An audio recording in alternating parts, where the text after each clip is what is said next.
Hello ट्वेल्थीज, कैसे हो? I hope आप सब बढ़िया होगे। बच्चे, आईईडी का ये लास्ट टॉपिक है। कौन सा टॉपिक है? इंडिया, चाइना, पाकिस्तान, वही नेबर के साथ कंपेयर करने वाला टॉपिक। सर बहुत सारे बच्चे, टीचर और फैकल्टीज वगैरह कह रहे हैं कि इसमें से टेबल आएगी। मैं भी कह रहा हूँ टेबल आएगी। मैं भी कह रहा हूँ कि इस चैप्टर से केस स्टडी बन के टेबल आएगा। आपको वो टेबल स्टडी करके उसी के बेसिस पे आंसर देना पड़ेगा। बहुत आसान है, लेकिन गारंटी नहीं दे रहा हूँ। अब जिन्होंने आपसे बोला था उनसे भी गारंटी मांग लो। अगर गारंटी नहीं दे रहे तो आपके तो करियर का सवाल है। अगर आपके करियर का सवाल है तो इसके अंदर से जो मोस्ट क्या नाम है एक्सपेक्टेड थ्योरी आ सकती है, मैं बस वही लेके आऊँ। ठीक है, चलो वो देखते हैं। कहाँ है जी मेरा पेन? आ गया पेन, आ जाइए। India, China, Pakistan. पाकिस्तान का नाम हम लोग थोड़े से नीचे स्वर में लेंगे। ठीक, इंडिया, चाइना, पाकिस्तान। ठीक, चलो जी। तीनों नेशन में सिमिलैरिटीज क्या है बेटा? तीनों नेशन में सिमिलैरिटीज क्या है? They started their development path at the same time. तीनों लोग बढ़ना एक साथ शुरू हुए थे, कि तीनों लोग ऑलमोस्ट आसपास ही पैदा हुए थे। दूसरा, फ्रीडम। इंडिया और पाकिस्तान को 1947 में मिली, चाइना को 1949 में मिली। सर चाइना भी कभी किसी का गुलाम था बेटा? दुनिया में सिर्फ एक ऐसा देश है, पाकिस्तान, वो क्या नाम है उसका, नेपाल, जो कभी किसी का गुलाम नहीं बना। बाकी सब ऑलमोस्ट बने हैं।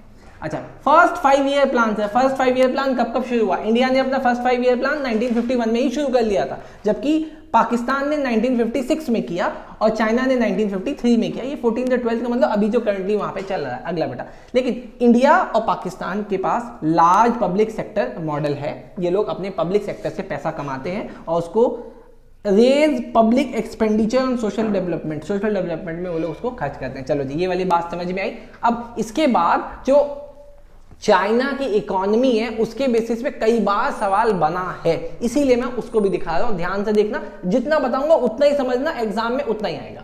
सर चाइना की इकोनॉमी में टोटल 5 बातें हैं उसको डिफाइन करने के लिए। उसमें से पहली बात है great leap forward campaign. Great leap forward campaign कब हुआ, कैसे हुआ, क्यों शुरू हुआ, क्या लिखना है? सर ये कैंपेन शुरू हुआ 1958 में।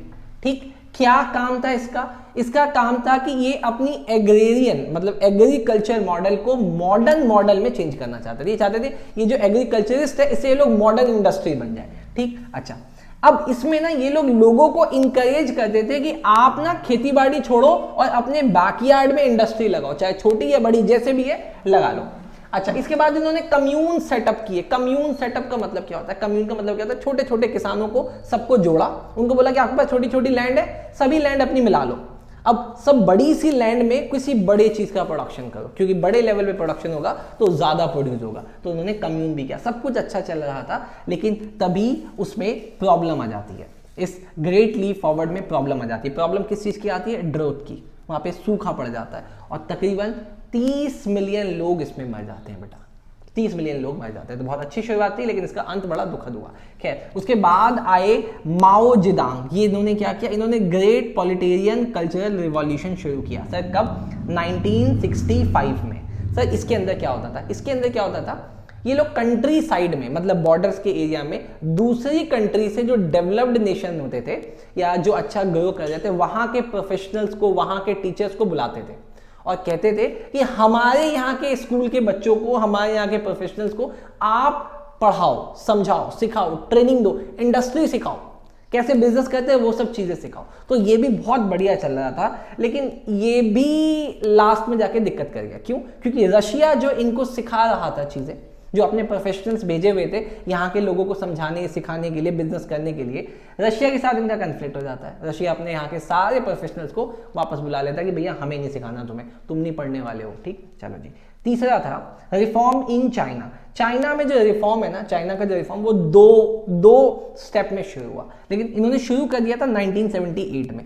शुरुआत में जो इनका इनिशियल फेज था वहां पे इन्होंने एग्रीकल्चर, फॉरेन सेक्टर और इन्वेस्टमेंट पे ध्यान दिया। जब ये ठीक चलने लगा फिर ये लोग इंडस्ट्री में आ गए। तो सेकंड फेज में इन्होंने इंडस्ट्री में ग्रो करना शुरू किया। उसके बाद डुअल प्राइसिंग रिफॉर्म था और उसके बाद SEZ था। ठीक बेटा, ये जो इंपॉर्टेंट है मैंने आपको बता दिया। अच्छा, उसके बाद पाकिस्तान। वैसे तो ये एग्जाम में आएगा ही नहीं, पूछेगा नहीं, क्योंकि पूछने वाले की भी हिम्मत नहीं है कि चाइना के, पाकिस्तान के बारे में कोई पूछे। लेकिन अगर मान लेते कोई सर्फेयर आ जाता है और आपसे पूछता है तो ये 5 बातें लिख देना, सिंपल सी बेटा।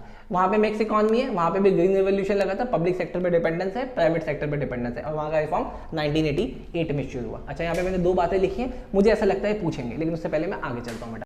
चलो जी, उसके बाद हम ग्रोथ इंडिकेटर को बाद में, पहले ह्यूमन डेवलपमेंट इंडिकेटर देखते हैं। बेटा मेरी बात सुनना, टोटल 189 कंट्रीज के साथ हमारा कंपैरिजन होता है, हम मतलब इंडिया, और हम उसमें 131 पोजीशन पे हैं 2016 के डेटा तक को लेके। ह्यूमन डेवलपमेंट इंडिकेटर का मतलब हमारे यहाँ के ह्यूमन कितने डेवलप हैं, इसको वो इंडिकेट करता है। और डेवलपमेंट से पढ़ाई लिखाई से नहीं देखी जाती, हमारे जीने से, हमारे पढ़ने से, हमारे खाने से, हमारे हाथ धोने से, हमारे साफ सफाई रहने से, इन सब बातों से भी देखी जाती है। सर क्या क्या चीज़ इसके अंदर देखी जाती है? बेटा पहला है ह्यूमन डेवलपमेंट इंडेक्स, तो ये तो हो गया इंडेक्सेशन। दूसरा life expectancy at birth, exam में आता है बच्चे गलत कर देते हैं यहाँ पे बर्थ के हिसाब से, लेकिन लाइफ एक्सपेक्टेंसी एट बर्थ का मतलब है कि आप पैदा होने से लेके किस साल तक जीते हो, उतना लंबा टाइम, वो होती है लाइफ एक्सपेक्टेंसी एट बर्थ। ठीक, तो यहाँ पे लिखना है कि एवरेज एक आदमी कितना लंबा पीरियड तक जीता है। ठीक, अच्छा उसके बाद अगला है मीन ईयर ऑफ स्कूलिंग, आप किस साल में अपनी स्कूलिंग शुरू करते हो। ठीक, चाइना में सबसे ज्यादा है, चाइना में मतलब बहुत जल्दी लोग स्कूलिंग शुरू कर देते हैं। अगला बेटा इन्फेंट मोर्टालिटी रेट, कि मतलब अगर कोई बच्चा आज पैदा हुआ और पैदा होने के 1 साल तक अगर वो जिंदा रहता है तो इसका मतलब वो इन्फेंट मोर्टालिटी रेट से बाहर चला जाएगा। लेकिन अगर उससे पहले ही वो मर गया, वो इसका मतलब इन्फेंट मोर्टालिटी रेट में काउंट होगा। लेकिन इसका जो कंपैरिजन होता है ना बेटा 1000 में देखा जाता है। मान लेते हैं अगर इंडिया का इन्फेंट मोर्टालिटी रेट 27 है तो उसको बोला जाएगा 27 आउट ऑफ 1000। डन। ठीक, इसी को चेक कराने के लिए मैं आता हूँ मैटरनल मोर्टालिटी रेट में। बेटा मैटरनल मोर्टालिटी रेट का मतलब होता है कि अगर एक लेडी किसी बच्चे को पैदा करती है या बॉर्न करती है तो उसकी डेथ के क्या चांसेस है। क्या पता, ऐसा भी तो सकता है कि डिलीवरी के टाइम उसी लेडीज की डेथ हो जाए। तो इसका कंपैरिजन ना बेटा 1 लाख से होता है। मान लेते हैं अगर इंडिया में 27 लेडीज की डेथ होती है तो उसका डेटा, इसका मतलब क्या है, वो 27 आउट ऑफ 1 लाख, यहाँ पे था 27 आउट ऑफ 1000, यहाँ पे 1 लाख। ठीक, अच्छा उसके अगला है बेटा पीपल बिलो पॉवर्टी लाइन, कितने लोग गरीबी लाइन से, गरीबी रेखा से नीचे। इसको चेक करने के लिए 2 चीज देखा जाता है कि वो 1 महीने में कितना कमाते हैं और दूसरा कैलोरी का कितना इनटेक करते हैं। अगर वो प्रिस्क्राइब्ड से नीचे तो वो माना जाएगा कि पॉवर्टी लाइन से भी नीचे है बेटा। इसके बाद अगला है बेटा आपका जीडीपी पर कैपिटा, यहाँ पे देखा जाता है कि एक आदमी कितना औसतन पैसा कमाता है। ठीक, अच्छा उसके बाद access to clean water, access to sanitation, access to electricity और एक्सेस टू एजुकेशन। लास्ट में बेटा पॉपुलेशन अननॉलेज, कितनी पॉपुलेशन है जिसको जितना न्यूट्रिशन मिलना चाहिए वो नहीं मिलता। ठीक, चलो जी ये सब खत्म होता है। इसमें अगर आएगा तो आपको इतनी सारी बातें लिखनी पड़ेगी, डेटा याद करने की बिल्कुल जरूरत नहीं है, एग्जाम में डेटा आएगा और उसके डेटा के बेसिस पे आपको आंसर देना पड़ेगा। सर ग्रोथ इंडिकेटर, अगर मान लेते हैं किसी कंट्री का ग्रोथ देखना है तो किससे देखेंगे बेटा, उसके जीडीपी से देखेंगे। अगर जीडीपी बढ़ रहा है इसका मतलब ग्रो हो रहा है। और जीडीपी भी कैसे देखना है, सेक्टोरियल वाइज देखना है कि 3 सेक्टर हो गए, प्राइमरी सेकेंडरी टर्शियरी, उस तीनों में देखना है कितना कितना ग्रो हो रहा है। ठीक, अगर उसका टर्शियरी सेक्टर बढ़ रहा है इसका मतलब उसका सर्विस सेक्टर ज्यादा है, वो लोग परफॉर्म अच्छा कर रहे हैं। अच्छा जी, अब इसके बाद ना मैंने यहाँ पे 2 चीजें लिखी है, पीपीपी यूएस डॉलर और अगला लिखा है लिबर्टी इंडिकेटर। शायद मुझे ऐसा लगता है कि एग्जाम में आ सकता है, इसलिए मैंने लिख दिया पीपीपी यूएस डॉलर का मतलब क्या है मैं ये बता दूं। देखो बेटा आपको पता है कि इंडिया के अंदर रुपी चलता है, पाकिस्तान के अंदर पाकिस्तानी रुपी चलता है, चाइना के अंदर युआन चलता है। ठीक सर, इन सब से मान लेते हैं अगर मैं अपने पैसों से एक सामान जो यहाँ पे खरीदता हूँ, क्या सेम उसी पैसों से मैं चाइना का वही सामान खरीद सकता हूँ? पॉसिबल नहीं है। पॉसिबल इसलिए नहीं है क्योंकि हम सब का एक्सचेंज अलग अलग है। लेकिन सर इन सब के एक्सचेंज को अलग अलग को बार बार अगर मेजर करना हो उसके लिए एक बेस यूनिवर्सल प्राइस बना डॉलर। और डॉलर क्या करता है, परचेज प्राइसिंग पैरिटी करता है। तो इसीलिए अगर एग्जाम में परचेजिंग पावर पैरिटी आएगा यूएस डॉलर में तो आपको ये लिखना पड़ेगा कि डिफरेंट कंट्रीज के साथ कंपैरिजन का एक यूनिवर्सल करेंसी बनी है डॉलर, जो उसको कैलकुलेट करके बताती है कि अगर उस करेंसी के किसी दूसरी कंट्री के करेंसी को आपको परचेज करना तो आपको उसके लिए कितना डॉलर खर्च करना पड़ेगा, नॉट रुपीज खर्च करना पड़ेगा। बाद में डॉलर को आप अपने आप में कन्वर्ट कर लो। मान लेते हैं कि मुझे चाइना की करेंसी खरीदनी है, कोई सभी प्रिस्क्राइब अमाउंट मुझे $2 लगता है, लेकिन अगर मुझे पाकिस्तान की कोई करेंसी खरीदनी प्रिस्क्राइब तो मुझे $1 लगता है। ठीक, तो मैं इसको डॉलर से देख रहा हूँ, रुपीज से नहीं देख रहा हूँ। ठीक सर, अच्छा उसके बाद लास्ट है बेटा लिबर्टी इंडिकेटर। जैसे ये था ना growth indicator, human development indicator, वैसे एक नया टर्म आया, हो सकता है एग्जाम में पूछ ले। लिबर्टी इंडिकेटर का मतलब है कि आपके यहाँ की पॉपुलेशन, हमारी कंट्री की पॉपुलेशन, उसमें से कितने लोग हैं जो सोशल और पॉलिटिकल अफेयर्स में पार्टिसिपेट करते हैं। अब जैसे इंडिया देखो, आपको पता है क्या डेमोक्रेटिक कंट्री है, तो इसका मतलब हमें यहाँ पे लिबर्टी इंडिकेटर दिखता है।